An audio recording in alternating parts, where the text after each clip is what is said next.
So, Thank you. I had a little trouble getting in. Apologies.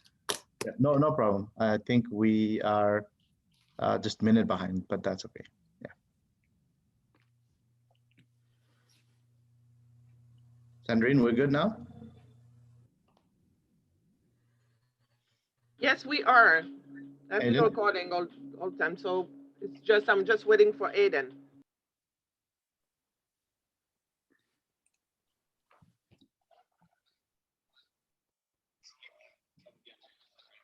Okay. All right. I think we're good. All right. Hello, everyone, and welcome. My name is Jiten Kharka. I am the Development Committee Chair with VNAC. And so just want to let you know, VNAC is the Vermont New American Advisory Council. And tonight we're very thrilled to host our first Burlington Mayoral Forum. And I really want to thank all the candidates who responded to our request and joined us tonight. Let me introduce you all to the candidates that who have responded. We have Councillor Max Tracy, Hayek Bedrosian, I have Will Emmons, I have Kevin Mcgrath, Councillor Ollie Dang, and incumbent Mayor Miro Weinberger. Thank you guys for joining, and we're really excited. And also wanted to introduce you to our team of VNAC. I have my friend Chol Dorf as a moderator, and also I'll be co-moderating and facilitating along with Chol. And I have Goma Mobika, our VNAC Vice President, and Aiden Hazi, he will be our timekeeper. And I have Sandrine as a IT support, and also she's the president of VNAC. So for next, I would like to call upon Goma Mobika, Vice President of VNAC, to give us a little background on who we are and welcome all to this forum. So Goma. Thank you, Jitan. I would like to welcome first our candidates. Thank you for honoring our invitation. I would also like to welcome everyone watching us live, and also thank you them for giving a very importance to this event. I would like also to thank you, our partners. We have CCTV. Thanks to them, the event is live on our YouTube channel. We also would like to thank you, ALV, who is our fiscal sponsor, and also the Vermont Community Foundation, who have been very supportive to this event. I would like also to thank you, the VNAC crew who worked tirelessly to make this event happen. I'm thinking about our President Sandrine. I'm thinking about Mohammed Shafar, who is not here, Jitan, Eden, Patrick Brown, Chol, and many other VNAC members who worked for this event. But before we go into the event, I would like to address a few things. One, who we are, and two, why we are here. VNAC, which means Vermont New American Advisory Council, is a new organization, and our mission is to increase civic engagement, dismantle barriers to a sense of belonging, expand opportunities for New Americans communities to thrive socially, culturally, economically in Vermont. So why are we here today? It's a very critical day for New Americans and critical event for New Americans today from Burlington and beyond. On March 2nd this year, we are going to elect our new mayor of Burlington. And as we know, choices matter as human beings. What we choose define who we become tomorrow.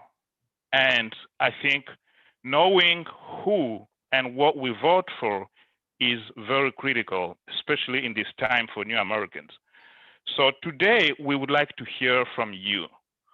What are your visions for New American communities in Burlington and in Vermont?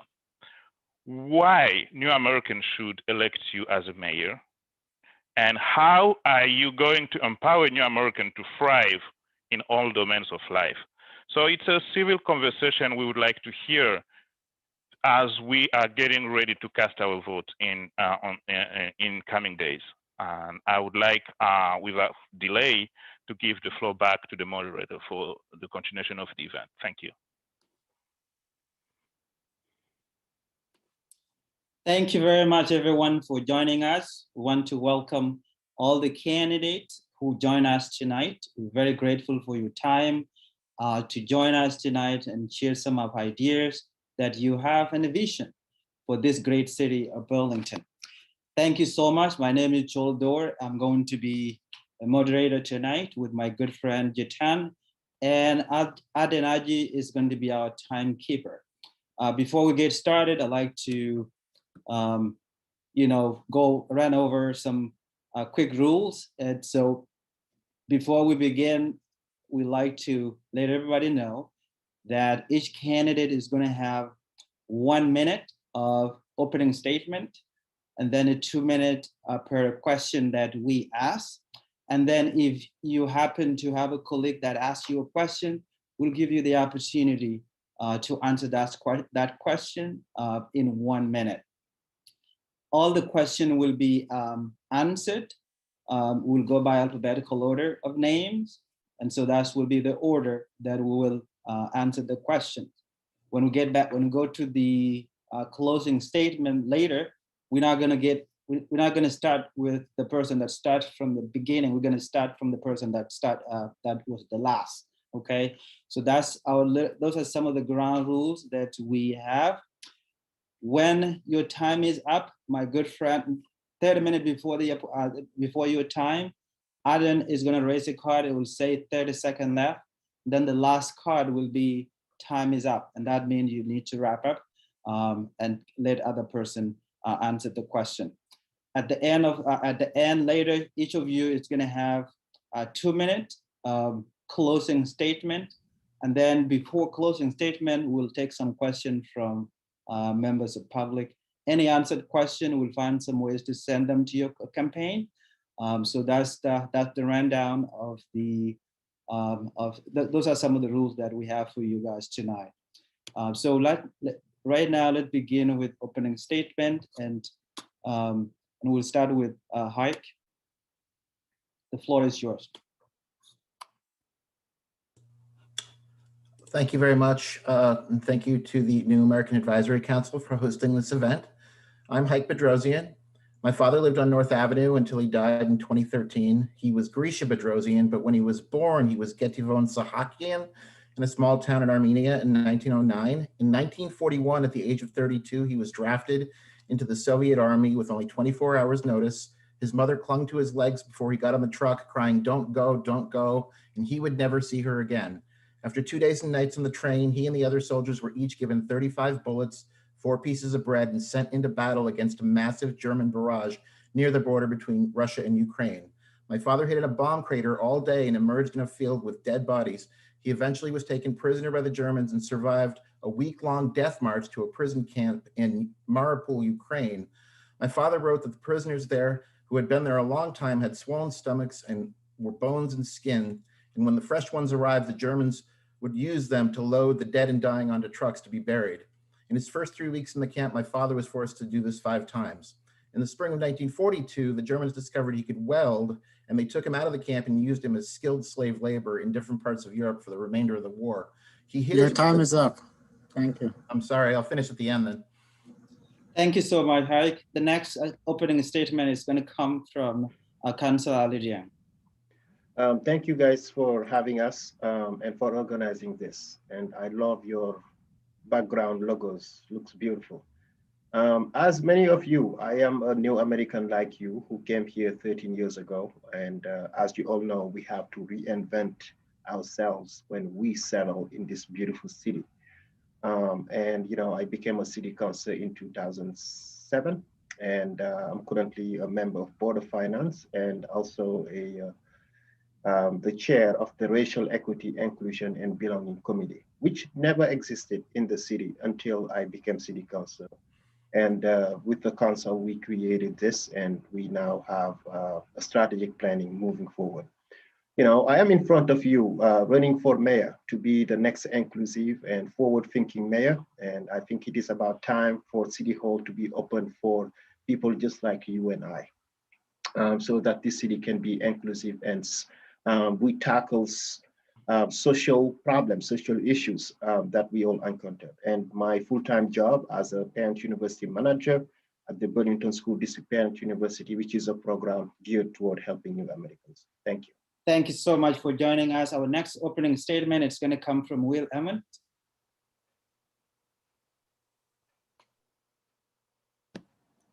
Can you hear me? Hello? Can you hear me, sir? Yes, yes. Oh, okay. All right, let me get started. So I've been around Burlington quite some time. I used to play pickup soccer with Nepalese and Somalian. I used to coach Sudanese children on my basketball team. Vote in person on March 2nd. This is a right people have fought and died for. Think about that before you consider dropping a ballot in an envelope. President Lincoln nearly died of smallpox after the Gettysburg Address, as there was a pandemic during that time as well. How ironic he maintained his health and prevailed as leader of the North. I'm running a paperless campaign to the extent possible, so I'll be voting in person. So confident that I'm the best qualified candidate that aside from food and rent, I'm willing to work for free. For years, I worked as an employee representative for a cup of coffee a day, so it's never about the money.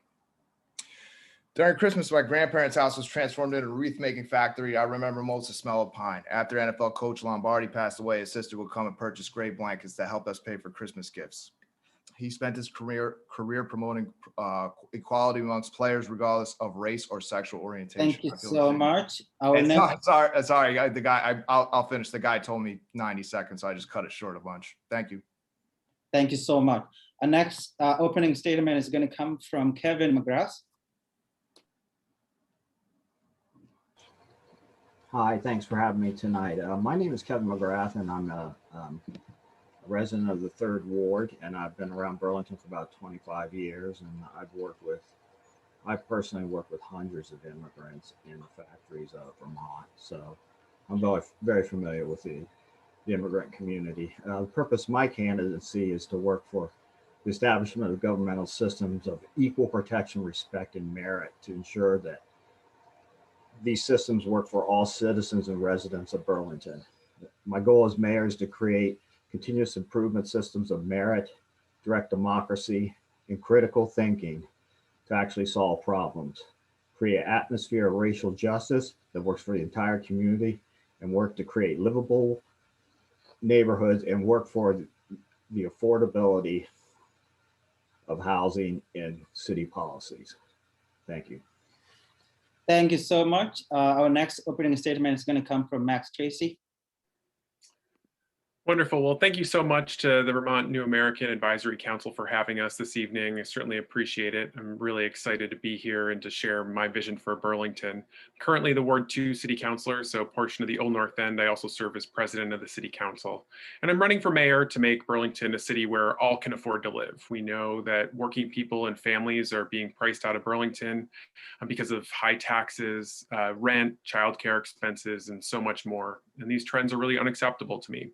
They prevent people from putting down stable roots in Burlington and really establishing really thriving lives for themselves. And so my administration will prioritize being a city government that is accessible to all, collaborative, transparent, and accountable with its actions. As mayor, I'll invest in a vibrant future for the whole community. Together, we can contain and overcome this pandemic, lift the local economy, clean up our lake, uproot systemic racism, and reduce our impact on the climate. These bold actions not only address the issues of today, but they make us more resilient for our future challenges as a city. Thank you so much, Councilor Tracy. Our next opening statement is going to come from Mayor Miro Weinberger.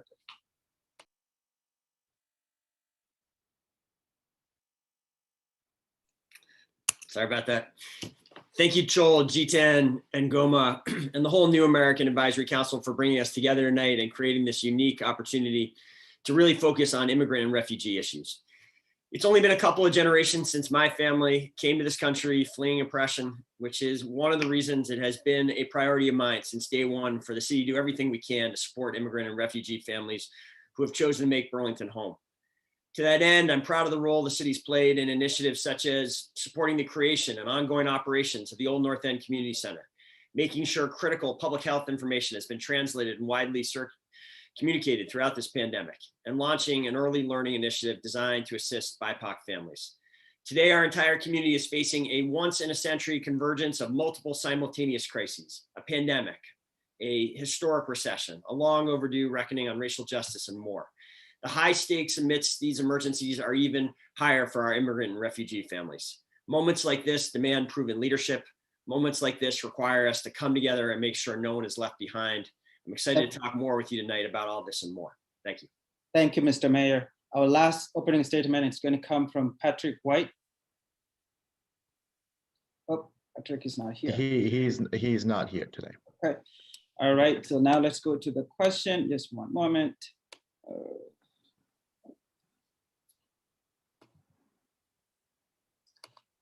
All right. Here's me here for a second.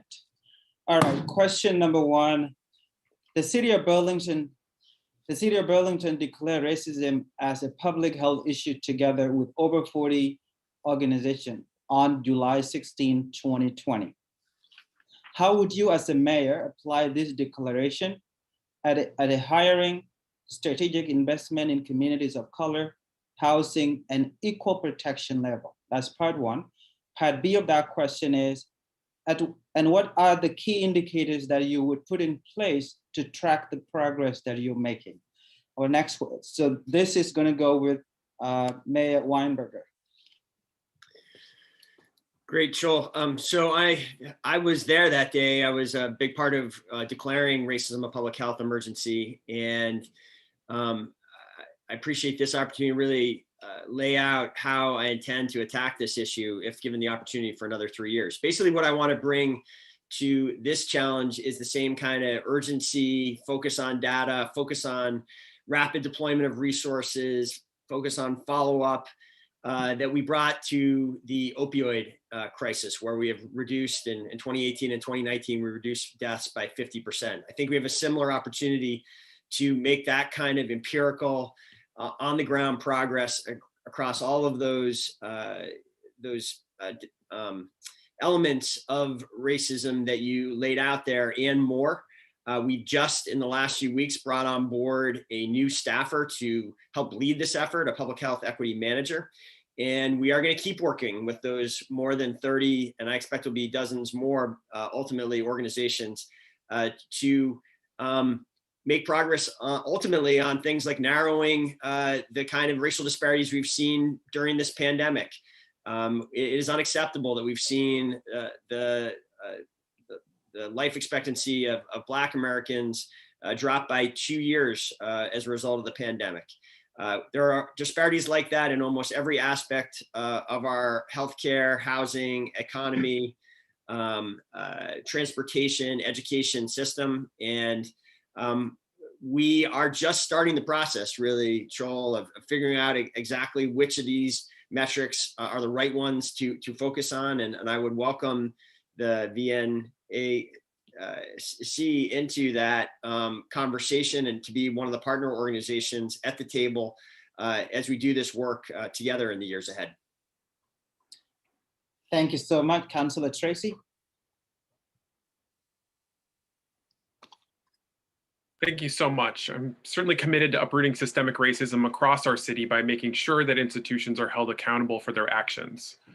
Our police department, for example, needs to be held accountable through real, independent community oversight to the disproportionate use of force leveraged against our Black and Brown neighbors.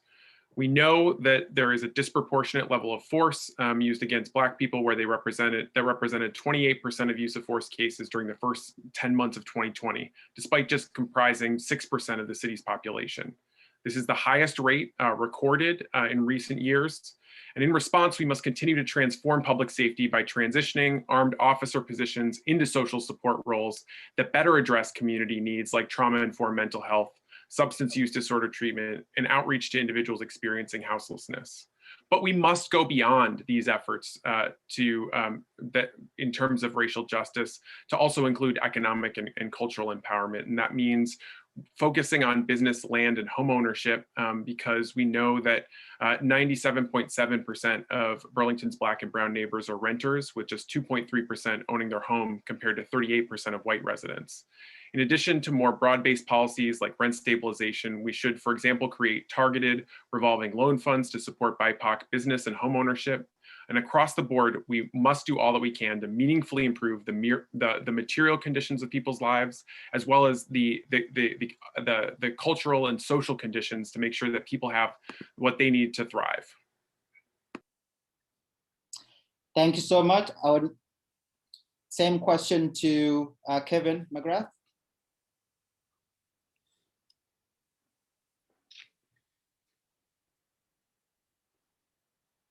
In terms of social justice, and we definitely need to address these issues in Burlington.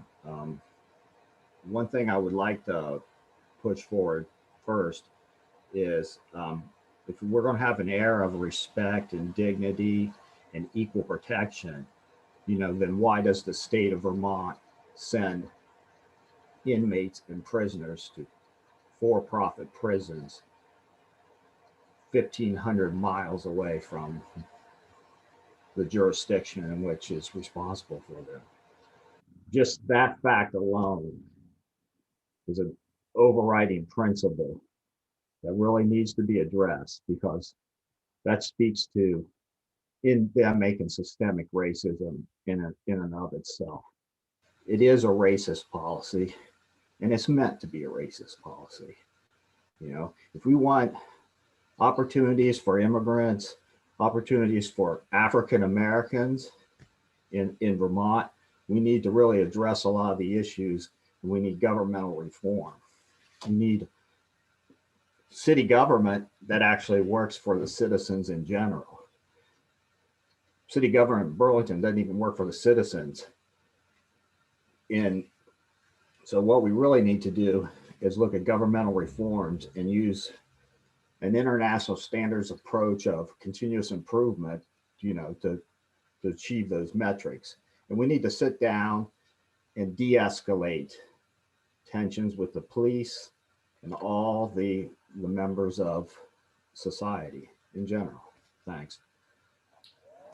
Thank you very much. Next question, the same question to Will Emmons. Yes. So for years, I've fought for equal and equitable enforcement of the rules. I'm highly trained arbitration advocate. I specialize in doing my own litigation work at this time. Reason being several things. I spoke out about a lot in my community, but I also spoke out about an event that I witnessed. It was an assault it was extremely racist. It was an assault followed by racial profiling days later. I started looking at how racial profiling was actually intentionally brought to the city in 2015. And I testified against the city of Burlington in a case. Between that and other things, I got overloaded with litigation against myself, and I'm still currently fighting it. But I could certainly tell you about cover-ups of white convictions in this town, and how the specific charge that I testified for the person against was not properly reported. So stats are hard for me to listen to. But I also I went to Bernie Sanders' office. His office suggested I go to the ACLU, and I also called the NAACP, and those organizations are overloaded with work. So when that didn't work, I actually went and I hired the gentleman a lawyer myself, and the city of Burlington dragged it out for over a year, but eventually they dismissed the charges, my understanding.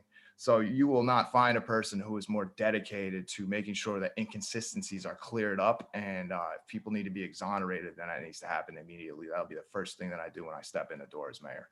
Thank you. Thank you very much. Next question, the same question to Councilor Aludia. Thank you for the question. And I think July 16, 2020 was just a couple months ago. And I think the issue of racism has been here long before all of us. It's not an issue that a declaration can solve. It is an issue that we need tangible, action-oriented policies that are recommended to the mayor and also the city council, and also those people would make sure that they implement those recommendations. And I think currently the city of Burlington is working on a strategic planning around the racial equity, inclusion, and belonging, and it is being led by Taisha Green. She's the director of the racial equity, inclusion, and belonging.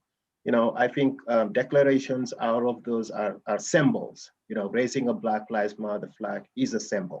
But uprooting racism, it should start with understanding what it is, how does it feel like, and how does it play out in order to solve it. You cannot solve an issue you don't understand. And I look forward to each and every single one of you and your communities to vote for me. And because I have demonstrated commitment to this issue since I came here. I've been a trainer. I've been also supporting those who are affected directly by this issue. And currently I'm overseeing the strategic planning currently being led by Taisha Green. Concrete action oriented, that's what I'm striving for. And you also may remember, there was an issue about a mural, like right here, everyone loves a parade mural. And you remember how lengthy of a debate we went through in order to get that mural down. When it comes to racism, we only can find opportunities to solve it and move forward. And that's what I intend to do and continue to do, to be a public servant and making sure Burlington works for every single one of us, regardless of your race, your gender, who you love, or where you come from. Thank you. Thank you so much, Councillor Ali Dang. Last is Haig Beirosian. Thank you. That was a great answer, Ali. Mine will not be as good. But I think racism certainly is a public health emergency. One of my favorite people in the world is originally from Tibet, and he came to Burlington in the 90s. And he has since left Burlington, and he said it's because he was treated poorly and in a racist way by the Burlington police. I don't have any specifics on that, but when I hear things like that, it breaks my heart. And I would want to do everything I can to root that out. So when it comes to our police, when it comes to education, if a small child does not feel welcome, that damages the child and it affects their chances for the rest of their life. So we just have to create structures and attitudes and continue to work with great organizations like yours, like Vermont Refugee Resettlement Program and Association of Africans Living in Vermont.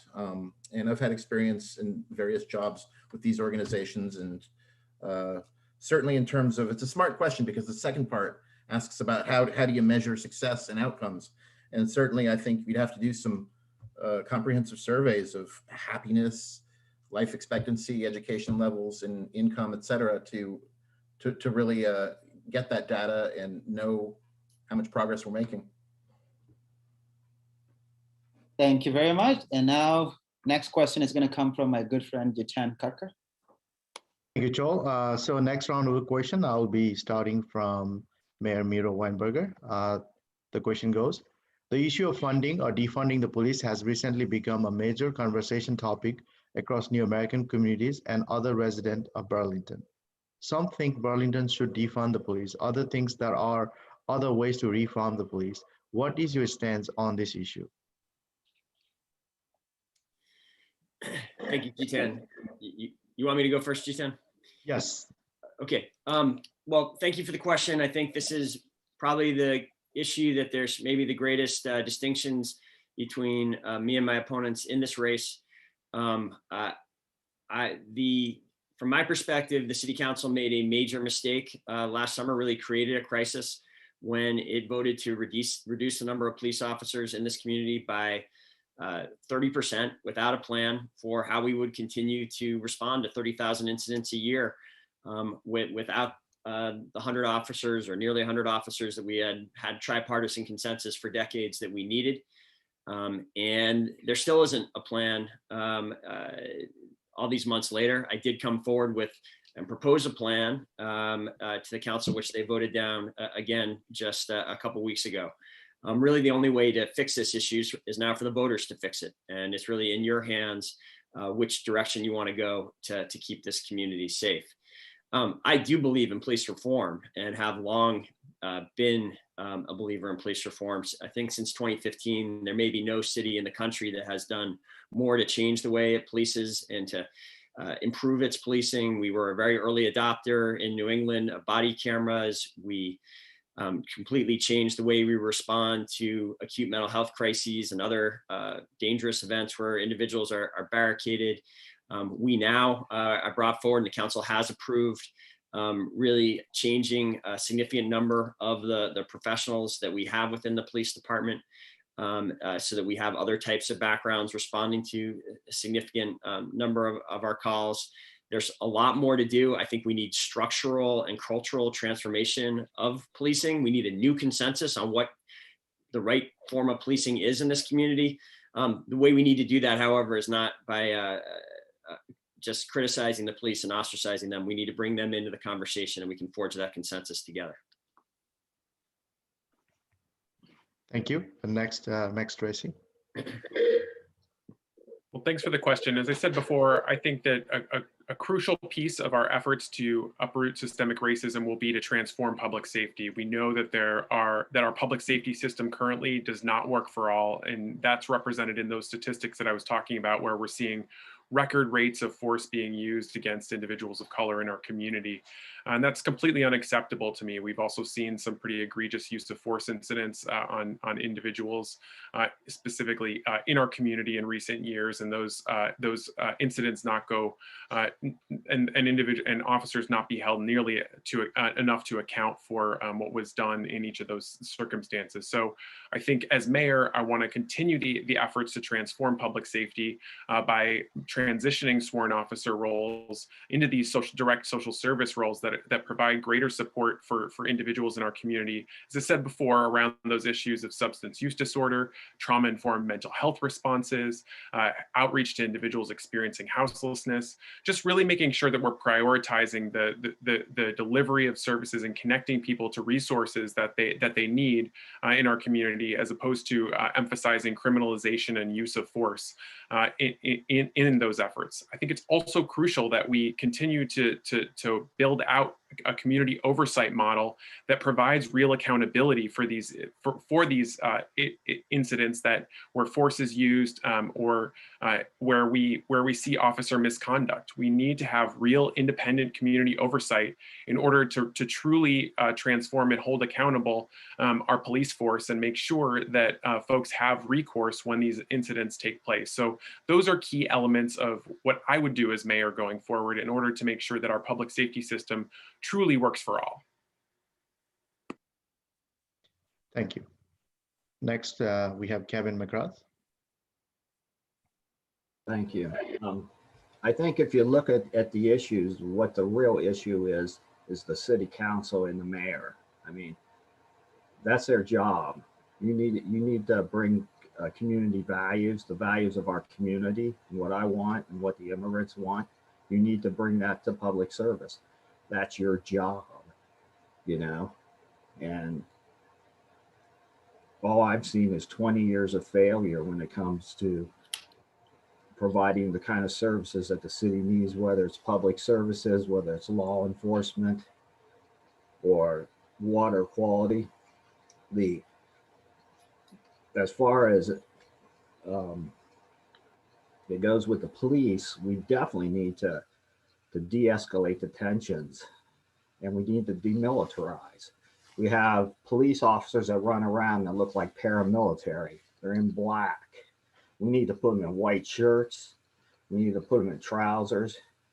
We need to get away from this paramilitary style, paramilitary look, intimidation look that we see. And we need to all work for it to respect the rights of everybody. And again, I'll put it, it's the failure of the mayor and the failure of the city council that we have these issues. So at some point, you people need to start agreeing, disagreeing, sit down and come up with some solutions that will help the community. Thanks.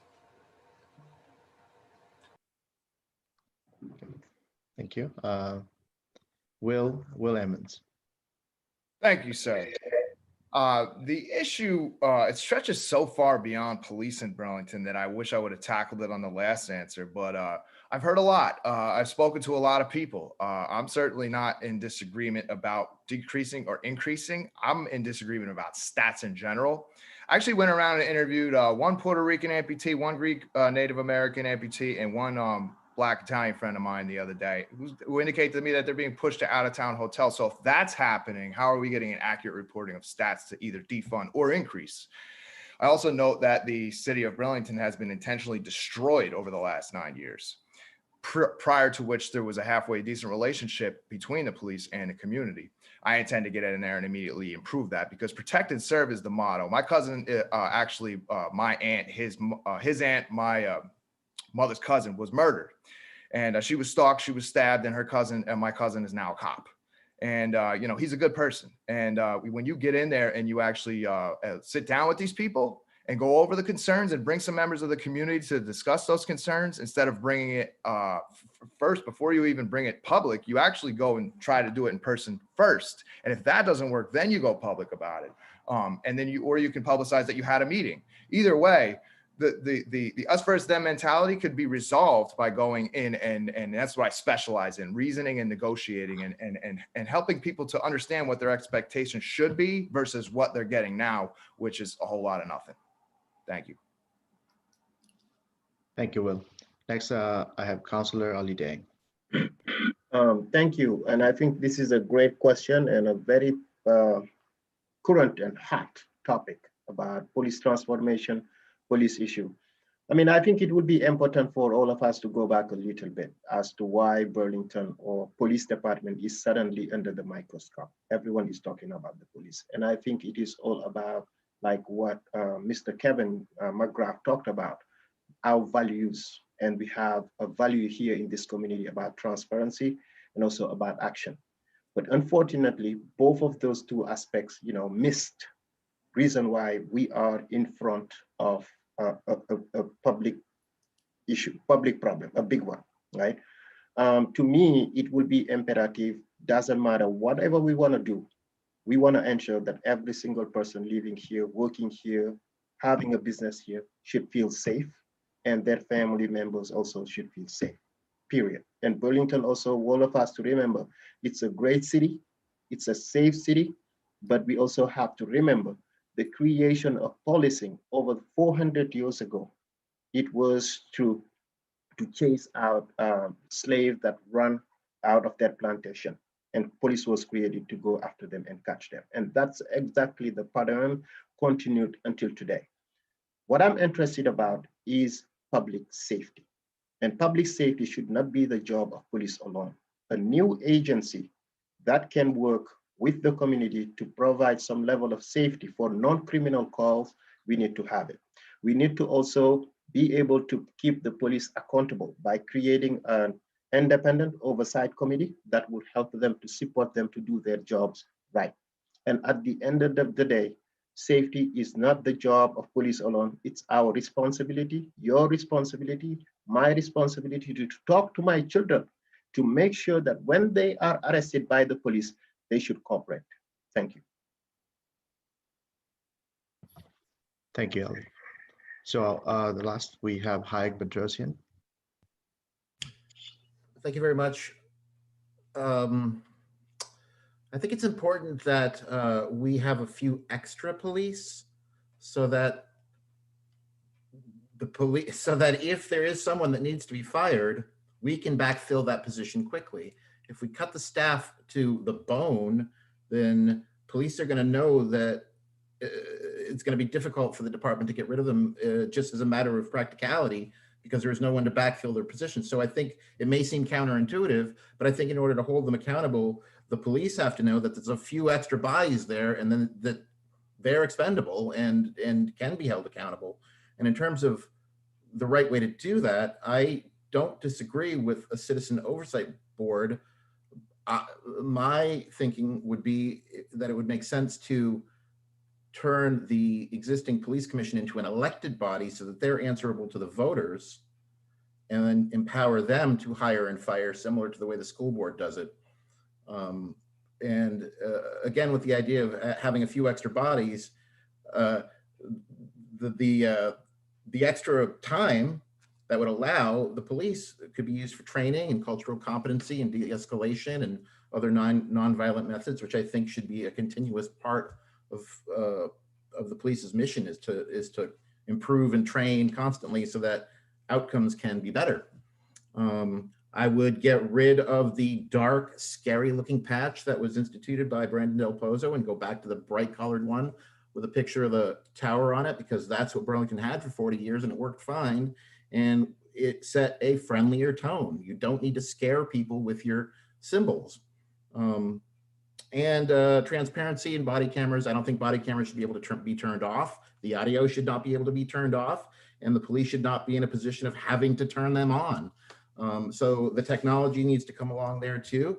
And I think the police should be actively discouraged from telling people they can't film them, because that's a citizen's oversight role too. Your time is up. Thank you for joining us again. So our next question is about economic opportunity. So here's the question. How would you as the mayor and the city support and celebrate the diversity that New American-owned small business bring to the city? We're going to begin with Mayor Weinberger. Is point of information. The last one, Ali, you about to say that? Huh? I think he started the last one. Yeah, I mean, I think he been starting the past two ones, it seems. Okay. I'm not defending him. Let's switch. Okay, it's good. Let's switch the gear. We're going to start with Ike.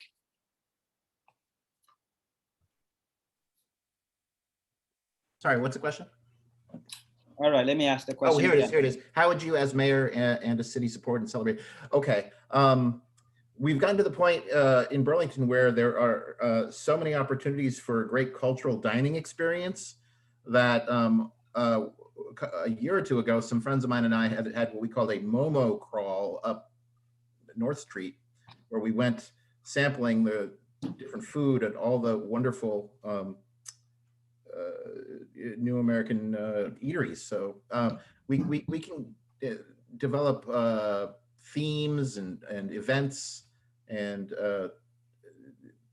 certainly support the cultural mission of the various organizations. Thank you so much. Next, your Councilor Alidia. Yes, thank you. I think it's also another great question from you guys, Vinak. And I think it is important to build on what the city is currently already doing in terms of providing grants for BIPOC business owners in this community, right? And as an extension to that, I am the only candidate running for mayor who's specifically talking about a community wealth building. We need to think about economy, not from the standpoint of private businesses alone, but also for the community. And I think New Americans and people of color in general have a lot of artistic skills. They also can organize themselves in creating some co-op models, and the city will be there to support them legally, financially, and so because this will contribute to a sense of belonging, which you guys are about. And I'm inspired by your work in creating the community wealth building that never existed in the city. I think the role of CEDO will need to change a little bit, because under my administration, there will be some changes that I cannot talk about right now. But I want to be sure, right, that it's not only about the economic development, but also about the cultural empowerment of people who are not, who are foreigners and who live among us. Their cultures is so rich, is so diverse, and I think we need to find a way to disseminate it in order for children, for community members to learn about the beauty, because our diversity is our gift. It's also a feature. And how do we make sure that we, each and every single one of us, have access to those opportunities? And I think New Americans also need to be supported in accessing homes, in stopping paying rent over and over and again, or running after Section 8. We need to find programs that will help them become homeowners, and I think a couple of us already own homes. Thank you. Thank you so much. Next. Oh, sorry. Same question to Will Emmons. So I definitely echo a lot of things that Ali just said. I would take it a step further and say that, you know, back in the day around here, and don't quote me on the actual nationalities, but they used to have block parties in between, next to City Hall Park. They had block parties. It would be Bosnian or Italian, things like that. And now we have a lot of Sudanese people. I've definitely, when I was younger, there's a lot of Vietnamese people that came across in Burlington, and they have a fairly large community.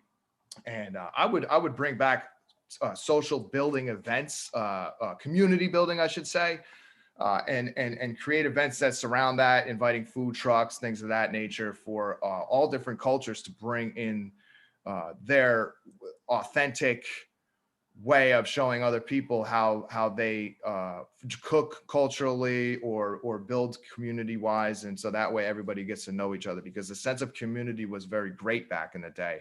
And I intend to improve on that, and having events like a restaurant crawl or things like that, where people can go around and try different foods from different people, is also a great idea. As far as wealth building goes, bringing in Cuban owned, Albanian owned, Sudanese owned companies and offering a grant system is certainly a good idea. So I would echo what Ali said there. Thank you so much, Kevin Mcgrath. Yeah, thank you. I agree with much of what's been said by the previous two people, but if the immigrant community really wants to assimilate into Burlington, they're going to have to support the building of student housing. The student housing issue is what's denying home ownership to the immigrants, the working class Vermonters in Burlington. And believe me, that's by design.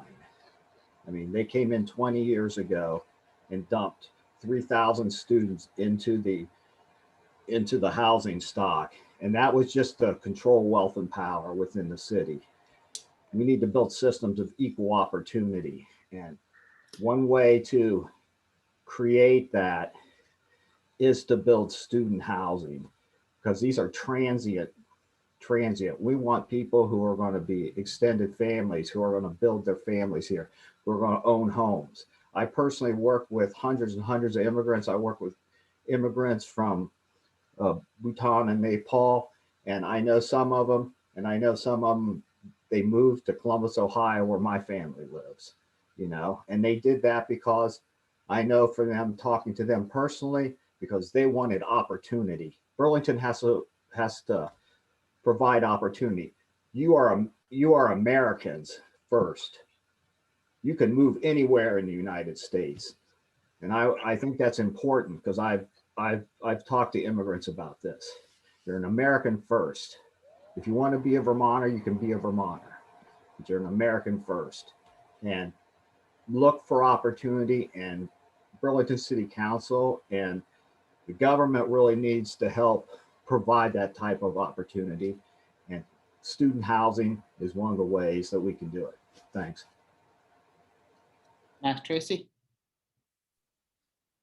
Well, I think that it's important that we recognize in this moment that businesses are under really tremendous strain right now, and that we need to be providing direct support to businesses to make sure that they're able to stay in their spaces. This is something that I've worked closely with businesses in my ward in the Old North End to do, and something that I would look forward to doing on a citywide level as mayor. For instance, last year when Central Market was at risk of being evicted from their space, I worked together with neighbors, my fellow counselor, Counselor Pine, individuals from CEDO, the landlords and the business owners to craft an agreement that allowed them to stay in their space and continue to provide a crucial community resource within our neighborhood. This is a business that is incredibly loved by so many in our community. You see just a stream of people going in and out, and it was going to be a real loss to have that go. So I think that we need to provide direct support to these businesses in those cases.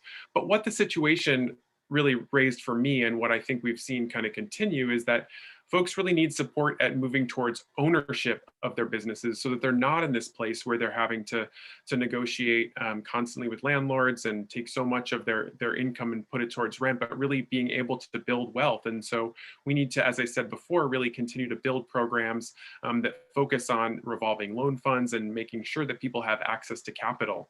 That may take other forms too in terms of the city. I think I agree with Councilor Jang about the need for cooperative ownership structures that can lower barriers, as we saw in the case of another business that got started in my ward, Cafe Mamawana, where they adopted a cooperative ownership structure. And there may also even be a place in a new or reimagined Memorial Auditorium for some sort of business incubator space for folks who want to start food-based businesses in order to get their foot in the door, get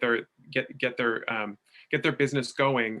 So I think there's a lot of opportunities here if we continue to properly resource and build up our CEDO department, making sure that folks have exactly what they need to stay in business and to thrive. Thank you so much, Councilor Max Tracy. Last one, Mayor Weinberger.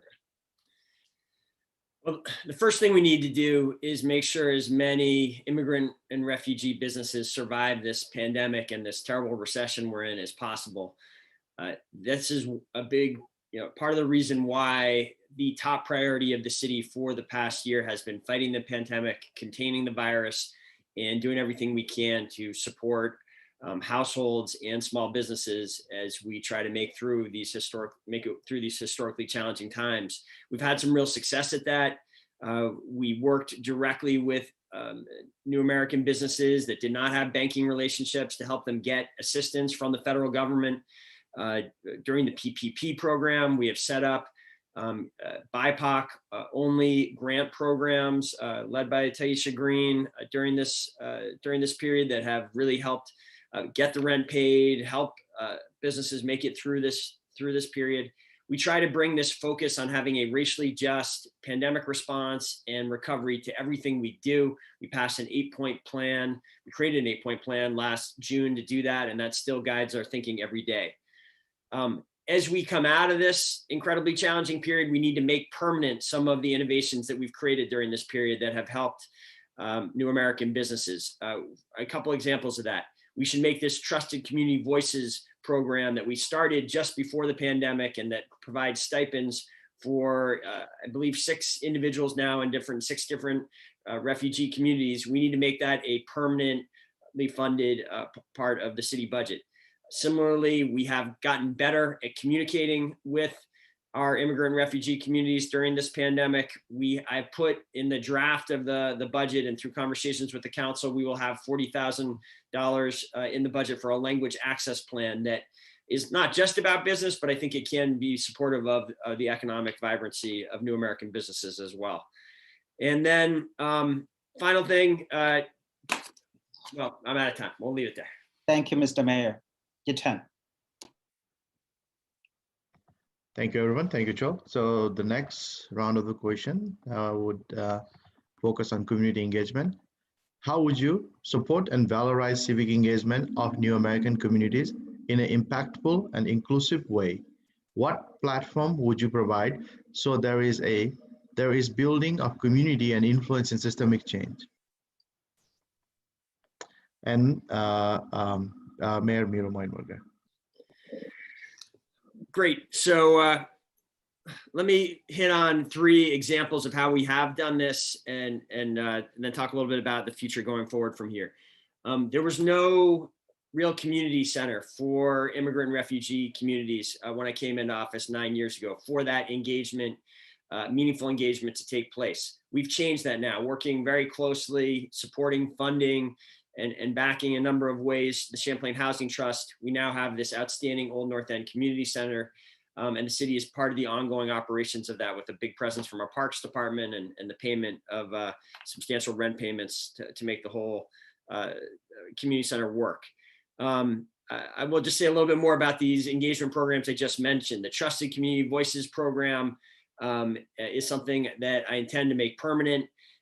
And we are just starting during this. We've had an ethic during the pandemic to send out translated information in numerous different languages about public health information throughout this. There's something that going forward should become really baked into the DNA of the city. You can see the early examples of that now when you go to the city website. They're now right on the homepage. We have translations into 15 different languages of a great deal of information. This needs to be codified and made permanent. The City Council approved a language access plan last November that we brought forward, and now in the upcoming budgets, we will make sure that plan is properly funded. There's more that we can and must do. We've made real progress over the last 9 years on this. We've also built a new racial equity, inclusion, and belonging department. And I do acknowledge and appreciate the partnership with Councillor Jang on that. This now 3-person department is going to help make sure that this is a key part of our city forever going forward. Thank you. Next, Councillor Max Tracy. Well, thanks again for the question. I think that it's an important one. And I think about an example of just how meaningful and how important and how debates can be, and debates and community discussions are shifted when you include more people and when you bring city government to the people. On an exciting note, Burlington is going to be seeing an Amtrak train coming back to Burlington, providing more access. But as part of that process, we had to figure out where we were going to put the train overnight. And one of the sites that was being considered was next to the Riverside Apartments, where a significant number of new American families and individuals live. And I felt like those folks needed to be brought into the conversation, and just having hearings at down at DPW down in the South End was not going to provide meaningful opportunities for people to be involved. So I took the meetings and actually scheduled them in the community room of the Riverside Apartments, and made sure that there were interpretation services available for folks there to actually make sure that they were able to understand what we were discussing in that meeting. And I think that that's really important and meaningful as we think about how we move forward in creating a more inclusive city and a more inclusive public processes. I think that also goes to how we do elections and making sure that we do more to explain and involve people in the processes of voting. In this election, I'm proud to have provided translated materials on the leaflets that we drop throughout the city, as well as on our campaign website, making sure that folks had that language access available to them. And we know that when we do that, we see greater participation. I know that, for instance, that last year, my friend Mohammed Jafar worked closely with the Secretary of State's office to get an event to help explain the voting process. And because of that, we saw so much more participation. So it's those kinds of efforts that I think we need to continue to build upon to make sure that people are able to participate on a daily or weekly basis in the city, and then also in these crucial elections that really shape the future of our city. Thank you. Next, Kevin Mcgrath. Yes, thanks. What was the question again? Okay, I can read that to you. How would you support and valorize civic engagement of New American communities in impactful and inclusive way? What platform would you provide? Okay, So there is a building of the platform I would provide would be just a total charter change of the way Burlington city government works. Burlington city government does not work for the citizens in general. It works for a select few people associated with the University of Vermont and housing and development. We need a more direct democracy, simpler democracy. We got 14 city councilors. That's just a smokescreen. We need more full-time city representation. And what I'm proposing is a full-time 7-member city council that works and sits with the mayor at the same table, that sits around and discusses, and that everyone in the city has 3 layers of representation, being their city councilor, the president, who is an at-large, and the mayor. And we sit and we talk and we have discussions, and the immigrants are part of that. And it gives immigrants an opportunity to become a city councilor, a full-time $50,000 a year job, and help their community access the governmental structure and hopefully get some results. And that's what's missing. We have a lot of talk here tonight, but we don't have a lot of results in the last 6 years in Burlington. So we really need to work together, talk together. We're all in this together. I've worked with hundreds and hundreds of immigrants in the same factories, so I know what their lives are like. Thank you. Thank you, Kevin. Next, we have Will Emmons. Sir, could you just repeat that question one more time? I want to make sure I'm answering correctly. Sure. How would you support and valorize civic engagement of new American communities in an impactful and inclusive way? What platform would you provide so there is a building of community and influence in systemic change? So I've done quite a bit of work in community engagement. I'm very experienced in how to coordinate meetings and things like that, and events. And while I was a volunteer with underprivileged children, I was at Burton Chill, and it's a background check certified job. And you're dealing with a lot of underprivileged children and children from troubled backgrounds. And one of the proudest moments I had was when I was asked individually to go and help a child who did not speak any English at all. We had a conversation specifically through body language on how to snowboard, which is incredibly hard because he was not used to the climate at all. And he was a child from Winooski. I believe he was Sudanese, if I'm not mistaken. It's been 4 or 5 years. Excuse me, about 3 years.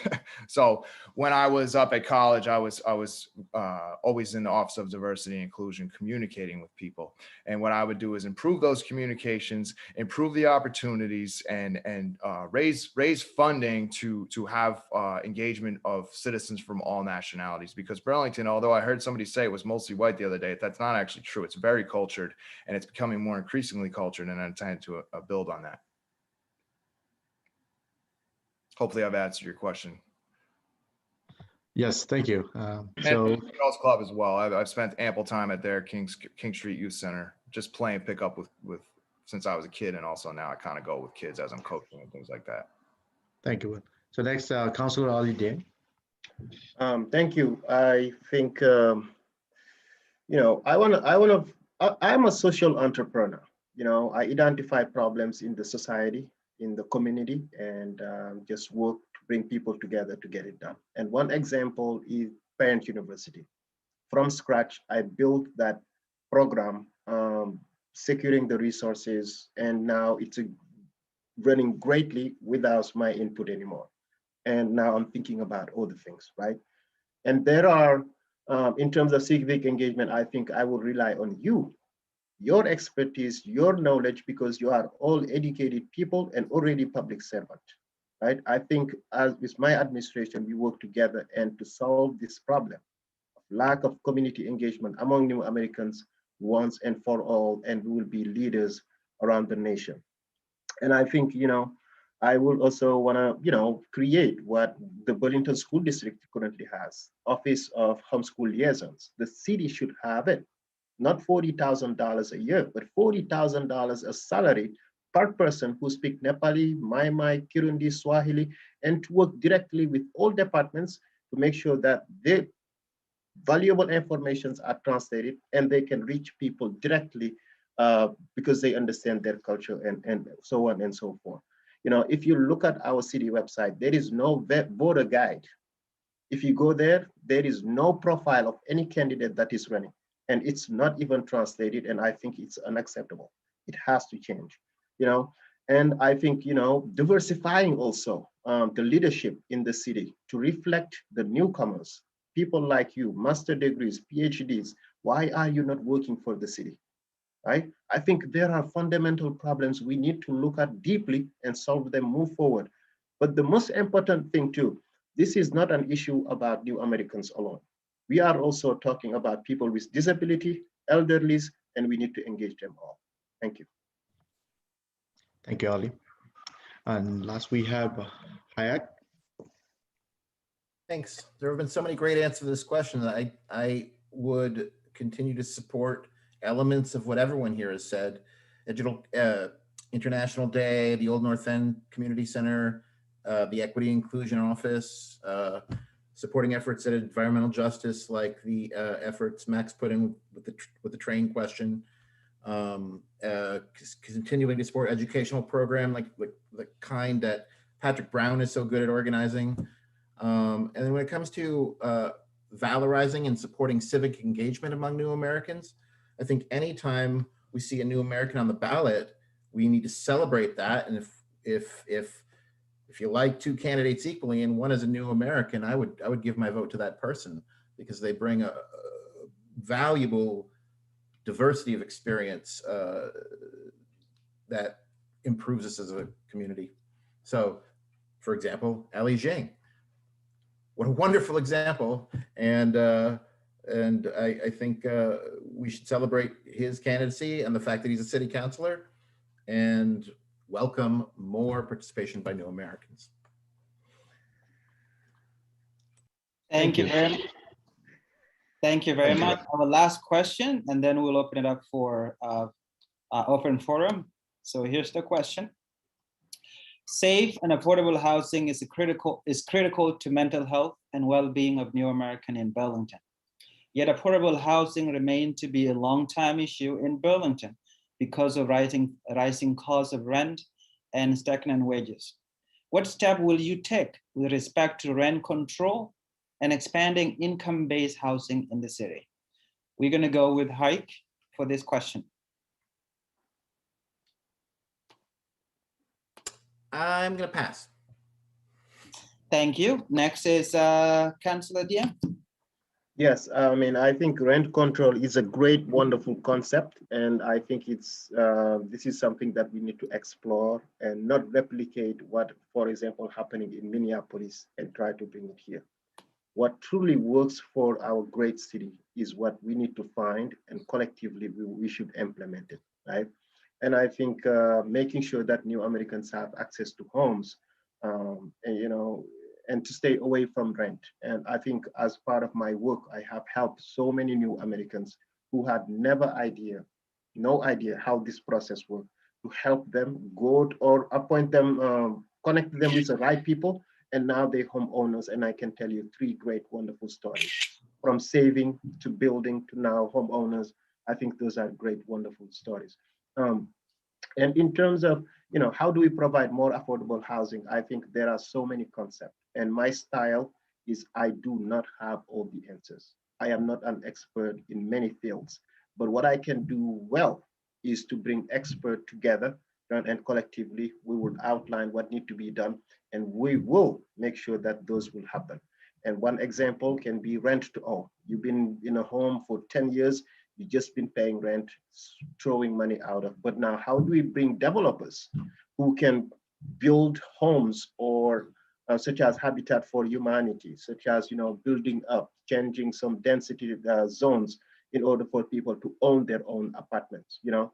And again, I want to just rely on those who have the knowledge and expertise to get things done. I think rent control is a good thing, but currently we have a ballot item number 5, which I believe people also need to support in making sure that those who are renting are provided some type of level of security. Thank you, Councilor Dieng. We're going to go to Will Emmons. So this is kind of where the systemic things come in, and I'm not actually referring to racism. Take a look around you. Everything's fenced off way before coronavirus. Now your property values are being reassessed with the intent to decline. That's when large developers swoop in to buy at the best rate, develop, then charge excess fees to renters, causing poverty, homelessness, class warfare, and overall decline in quality of life for everybody. From the poor to the middle class to the upper middle class, people are affected by that. And what we've seen in the city of Burlington is drive away business. And when business gets driven away, the tax burden shifts over to whoever's left, which would be the homeowner. I'm actually a low-income homeowner myself through the Champlain Housing Trust program. And so what you do is encourage the path to ownership. I agree with exactly what Ali had just said about rent control, setting some sort of ceiling, because Burlington should not be paying the same rental prices as Northern New Jersey and New York City. Especially when the draw for businesses is not there. So I'm going to yield my time on that. Thank you. Let's see who's next. Sorry. Kevin Mcgrath. Hi, thank you. Housing, that's the big issue in Burlington, and don't expect the city council or this mayor to even begin to address that issue. The root cause of the problem is the 3,000 students that are being dumped into the neighborhoods by the university. And these students don't just go to one location. They destroy house after house after house after neighborhood after neighborhood. You got to understand that's by design. Now, when the mayor first came in, they did the Champlain, the housing for Champlain College, that showed you what the problems were in Burlington. That showed you the corrupted processes of the planning department and development in Burlington. That was the best project that's ever been done in Burlington in a long time. And those are the type of projects we need. We need quality student housing, get the students out, the undergraduates out of the neighborhood, provide housing for people who want to upgrade their housing, become first-time owners, encourage the divestment of these poorly maintained rental properties into owner-occupied rental properties. And that's where the immigrants can come. The immigrants are a valuable addition to the community, and they can provide this type of sweat equity they need. And the city really has to have some respect for sweat equity, not just multi-million-dollar developers and flippers and Airbnb, Thank you. Thank you so much. Same question to Councilor Tracy. It's pretty clear to me that our current housing policies just are not working well enough. We have seen an emphasis on market-driven housing policies over the last 9 years. And while that has generated some units in Burlington, rents have not meaningfully stabilized or gone down for enough people in our city. And that causes people to have to make incredibly difficult choices between affording food and healthcare, transportation needs, really trying to just balance their budgets because so many people spend far more than the 30% that it's thought reasonable to spend of your total income on housing. Some people are spending well over 50% of their incomes on housing. And so I think that has real implications, not only for their day-to-day lives, as I said before, in terms of ability to afford basic needs, but it also has to do with ability to save up and be able to one day potentially put down a down payment on a property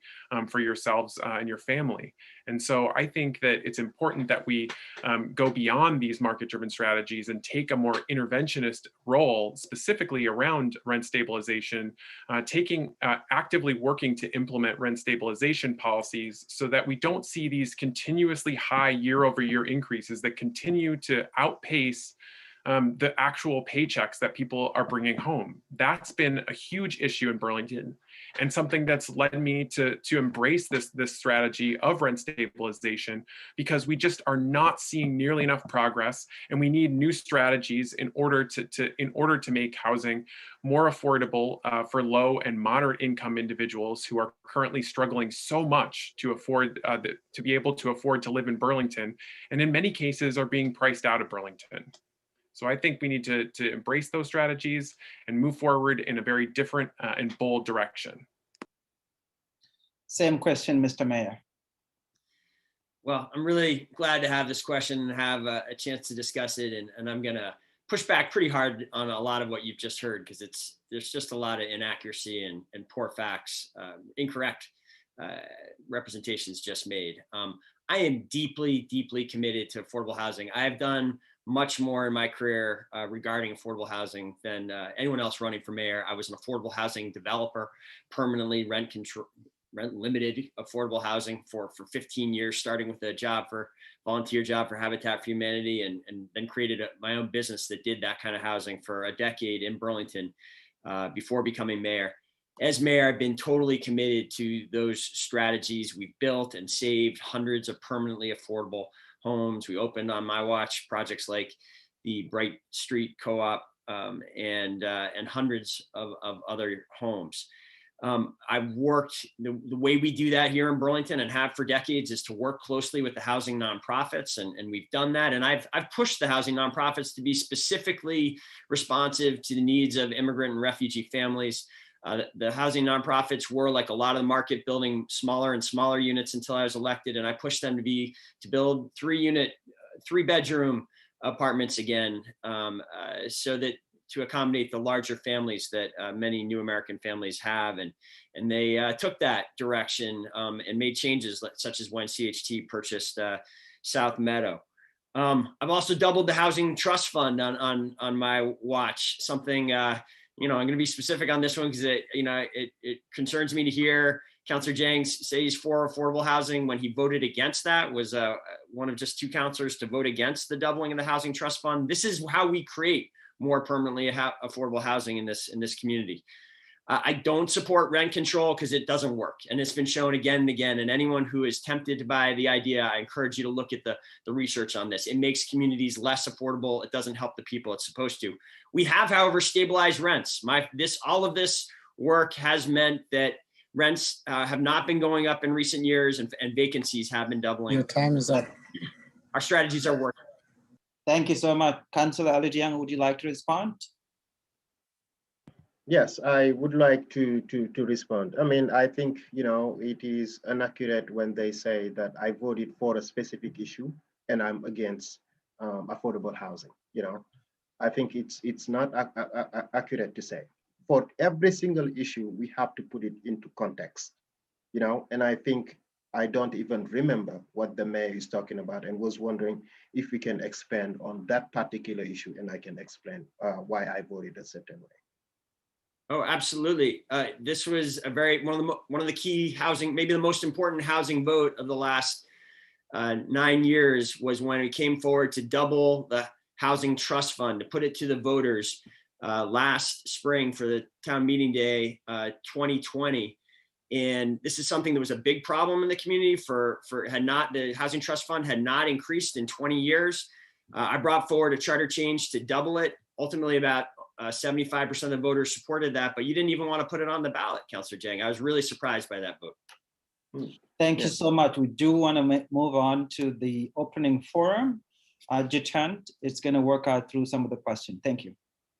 Sure. Thank you very much. And those were the questions that we had already pre-gathered. So right now we do have a few questions from the community, but I think we can only take one, respecting all of your time. And I'll go with the question here. City members of our Vermont community, numerous state and local departments, city government are looking into adopting language access policies. What is your view on language access? How would you do to ensure effective implementation of such policies? So I will call Councillor Max Tracy. Well, thanks for the question, whoever asked it in the public, and these questions have been awesome tonight. I certainly think that there's more work to be done in order to make sure that everybody in our city can access and participate in government. In this mayoral race, I've prioritized language access, making sure that the flyers that are distributed included translations on those flyers, and then again also on our website. I think that that's something also that I've worked, as I said before, in the committee setting to bring translators into those settings and make sure that folks were able to participate there as well. Again, I think there's more work to be done to make sure that folks with speaking different languages in our city are able to actively participate, not only in voting and elections, but on a more regular basis in the functioning of city government, city council meetings, committee meetings, just those things that impact their daily lives, and would look towards expanding our language access and translation services if elected mayor. Thank you. Next, Kevin Mcgrath. I personally think Burlington does a wonderful job of doing that. And I think they're really committed to what they're doing. Every place I go to, if I go to the healthcare center, or if I go to some type of format, like we were at one format the other night where they had I think 4 interpreters possibly or so. So I think they do a really good job. And what I really think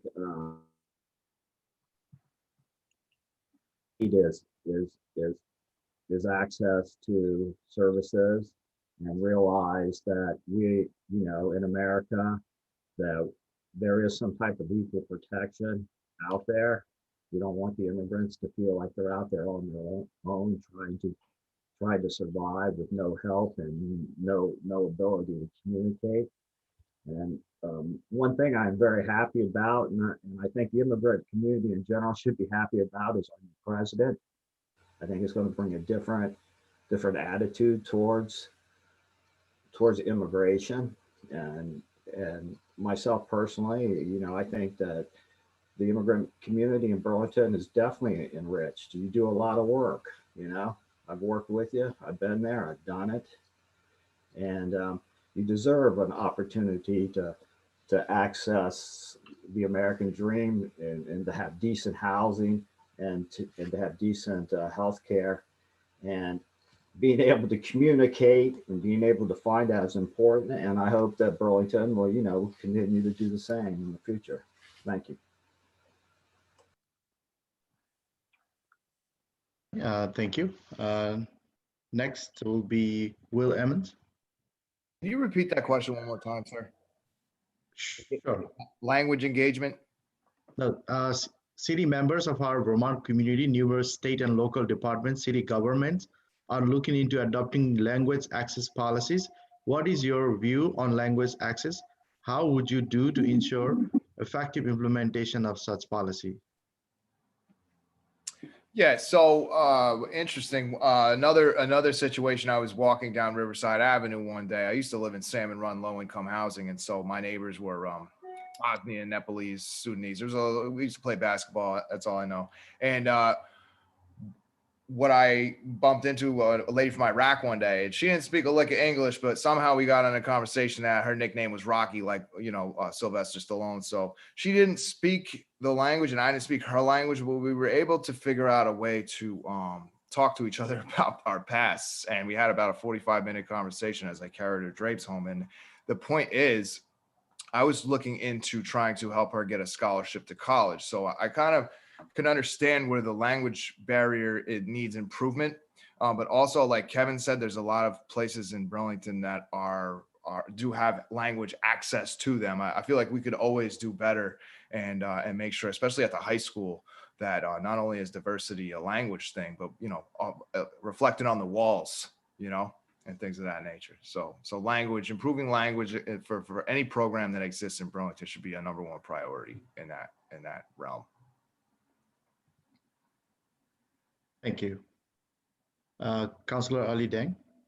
Yeah, thank you. I think I want to send that person who just asked that question to my website and go to my blog and find a blog title, Lack of Empathy for the Underprivileged. And it's a blog that I wrote maybe in 2017 when I was first elected. And I think it was just because I was inspired by some action that I have taken as a city councilor, leaving my job, like Kevin is saying, we're not being paid, we're just volunteering. Leaving my job in order to go find new Americans, make a video for them to not use the city water or to boil it. There were no information going to the new American communities. And I think from there, the city definitely responded appropriately and started to talk about this language access plan. Right now, we are at its development phase. I think implementation we're not there yet at the development. And the development, I believe I connected Brian Law with your organization so that you can help in putting that policy together. The implementation is not the problem. And this issue, again, is not only about the language, it's also about culture. Think about it. Each one of you have your own culture, your own religion. You live here, you celebrate here, you mourn here. The people, your parents, people who die, how are they buried culturally? We need to look into the sense of belonging in a deep and meaningful way beyond just language. I speak 4 different languages and each one of them has its own culture. And then you have to understand the culture and also understand the language. I think we also need to stay away from always trying to provide translation services, but how do we educate new Americans themselves to learn the English and to be active member of society? And that's what I'm more interested about. Thank you. Thank you, Ali. All right, so the last person I have, Hayek Bedrosian. I would say everything Ali just said. That was a brilliant answer. Just in terms of nuts and bolts, I would make sure that all city employees have access to language interpreter services, training in that, and that we hire multilingual staff where it's appropriate and possible to. But otherwise, I'd go with Ali's answer. Thank you. And if anybody wants to respond, everyone can get 1 minute. Yes, Miro. Great. Yeah, I actually hadn't given an answer on this question yet. I just want to make it clear. I'm deeply committed to our language access plan. It was the administration did bring to the council and got approved just this past November, the creation of this plan. I agree with Councilor Jang.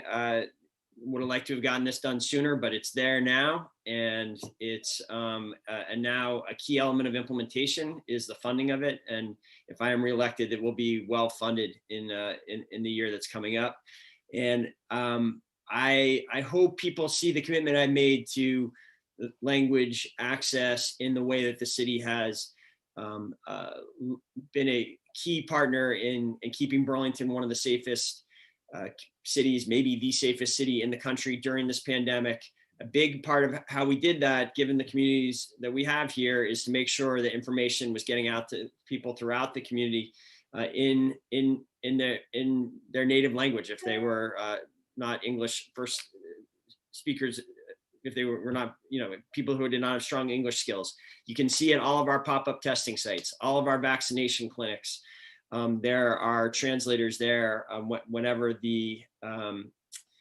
those facilities are open, and we have really created written materials that are and been part of this statewide effort to make sure there are strong written materials and videos throughout this pandemic. We're going to take that ethic and make sure we never lose it as we come out of this pandemic.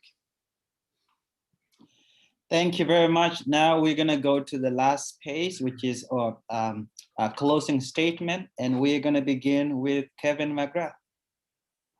2 minutes, please. Hi. So my name is Kevin Mcgrath, and I want to thank you for inviting me tonight. I really like the discussions that I hear tonight, and we agree on a lot of things. We got to start, Burlington has to start having results. Now the mayor, he talks about affordable housing. What he really talks about is subsidized housing. These are not free market housing. That's a totally different story. If you look at Burlington for the last 20 years or whatever, you look at what rents are and you look at what wages are, there is no affordability. It doesn't exist. What I want to tell the immigrant community is you want to live in unsubsidized affordable housing. If you need protection, you need housing, yes, I support subsidized housing. But Burlington is a community with no free market affordable housing, and it never will have any unless major changes are made in development policies and at CEDO. I support subsidized housing. We have enough subsidized housing. It's time to really start talking about free market housing, affordable housing. And thanks for having me tonight. Thank you very much. We're going to go next to Will Emmett. Yeah, so, and I want to end on a positive note, but I also want to say that this week I realized that there's a second fake social media account impersonating me. It's called @AmputeeEmmons. I'm @EmmonsForMayor@gmail.com. Excuse me, @EmmonsForMayor, Instagram, Twitter.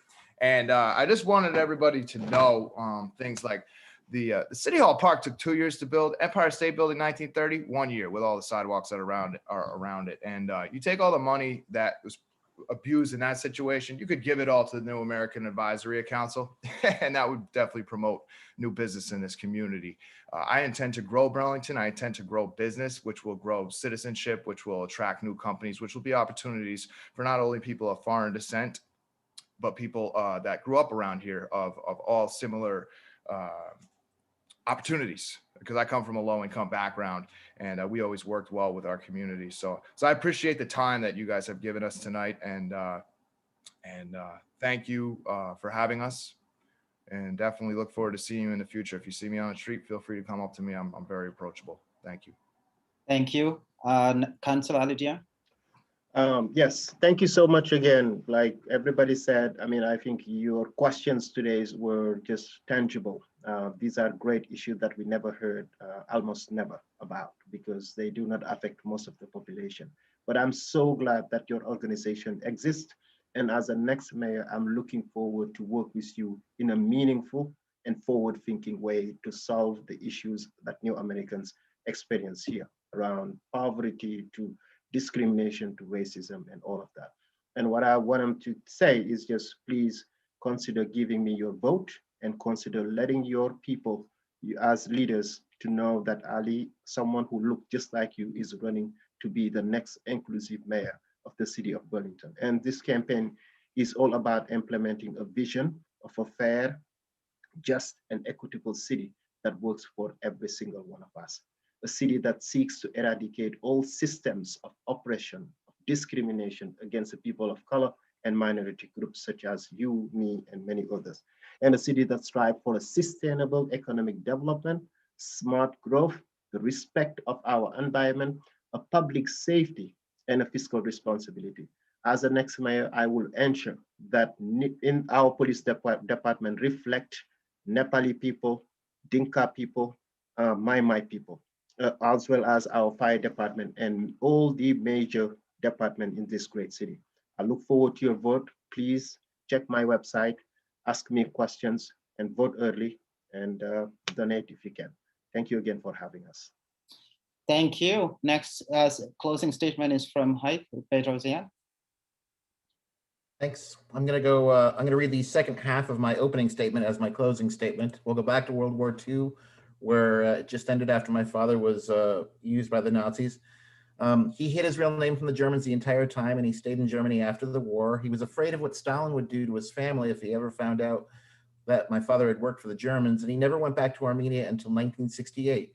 He applied to come to Armenia in 1949, and he was rejected because he criticized America's friendly relationship with the Soviet communists. But a year later, in 1950, the American government took a more favorable view of my father's statements and invited him to come. That was the year my father arrived at the port of Ellis Island and became a new American, staring up at the Statue of Liberty for 2 hours until somebody shook him out of his daze and told him to get off the boat.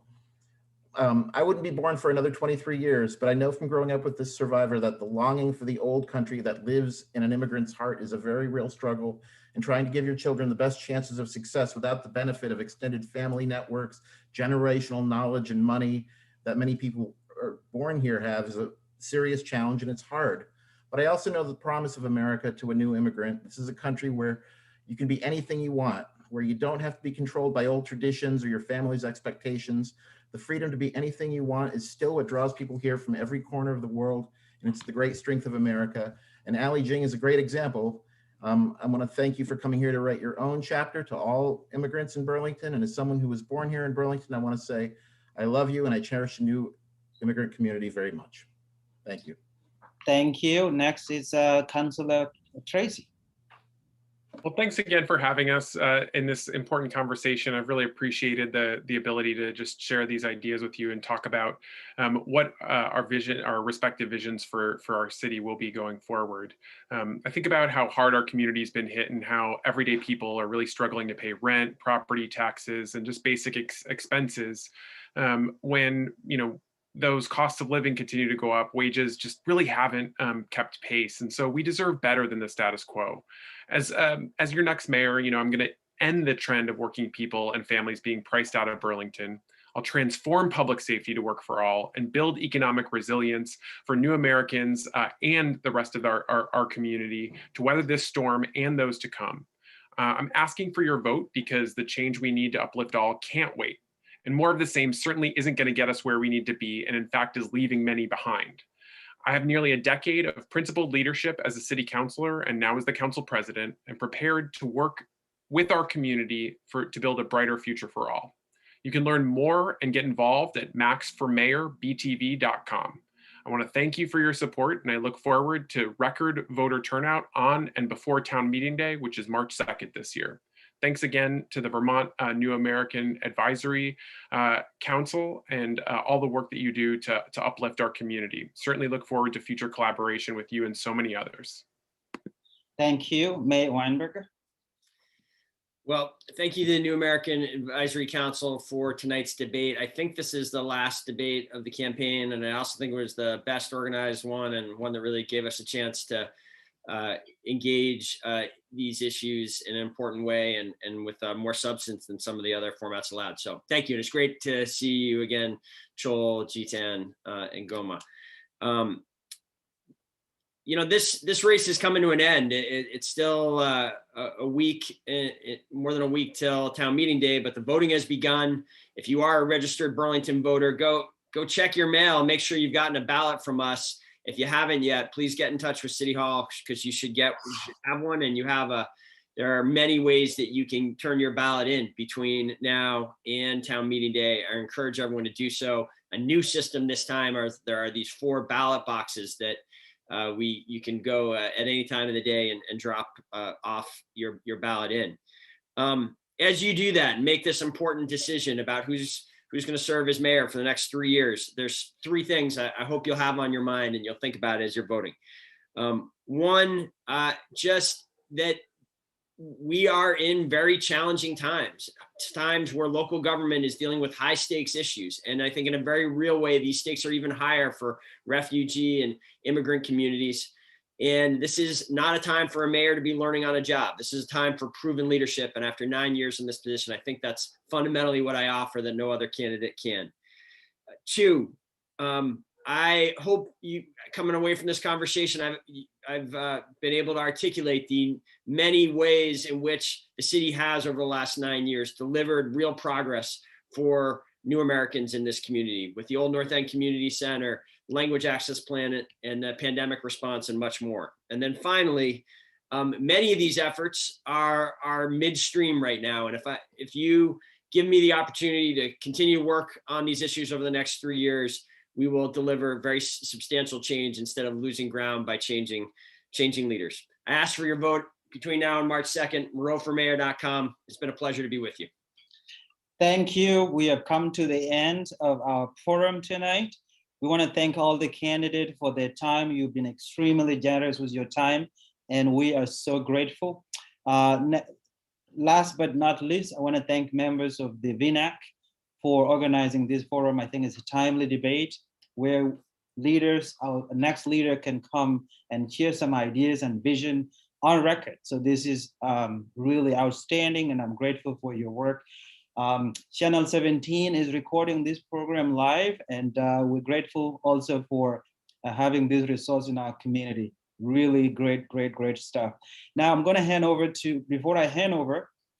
before the candidate leave, we want to make sure that if we do have some questions from members of the public, we will also send those questions to your campaigns, and hopefully those questions can be answered, and we'll find some ways to share them with members of the public. That's it from me. I'm grateful. Thank you again. Jitan, would you like to make the last comment? Thank you. Sure. I want to thank you all as well. Thanks the team of VNAC, and a couple of things. If you would like to learn more, you can also visit our website. Actually, today we're officially launching it. It's never been a public, but it's vnaac.org. .org. vnac.org. If you go in there, you'll see a lot of resources. In future, we're thinking about adding more civic engagement resources. Just recently, we have translated the ballot questions in all the common languages, and there are video translation. You can also share on your platform for folks who wanted to support some of the ballot questions. And also there are how to vote on videos on different languages. And also, you can also follow us on Facebook, Vermont New American Advisory Council. So with that, I would like to thank everyone. So maybe we can close if there is. Just 1 minute. We want to make sure, we want to recognize the amazing work done by our timekeeper. Was very great on it. And so thank you so much. And Ajay, would you like to say one comment, please? Yeah, I just like to appreciate everyone's timely manner, and it was great to have all of you here today. And thank you for all the work that you're doing. I look forward to seeing what the outcome is on March 2nd. Thank you so much and have a good night. That's it. Thank you. Good night, Bye-bye. everyone. Take care. Thank you.